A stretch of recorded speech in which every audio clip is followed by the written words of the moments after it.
ওয়ালাইকুম, সবাই কেমন আছেন? আজকে আমি রান্না করব কচু দিয়ে শুটকি মাছ পানিতে ভিজায় নিছি, গরম পানিতে।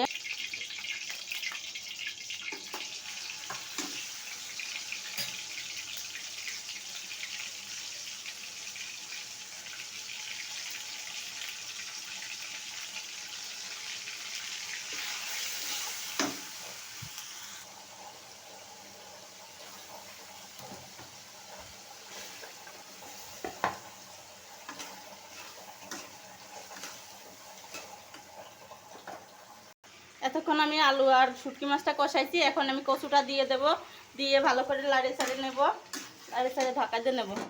এখানে আমি এই যে পানি দিয়ে দিছি, একটু ঝোল পানি, ওইটা দিয়ে তরকারি কষাই নেব একবারে।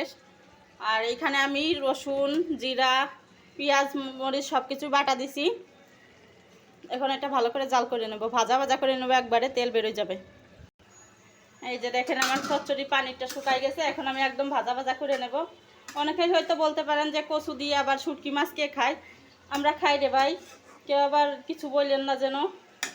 এটা খুব মজাদার হয়, আপনারাও রান্না করে খাইয়ে দেখবেন। আপনারা হয়তো অনেকে অনেক কিছু খান, আমরা সেইগুলা খাই না। এক এক জায়গার মানুষ এক এক রকম খাবার খায়, এটা নিয়ে কোনো নাক ছিটকানোর ব্যাপার নাই। যাই হোক, ভিডিওটা যদি ভালো লাগে সবাই লাইক, কমেন্ট, সাবস্ক্রাইব করতে ভুলবেন না, শেয়ার করবেন।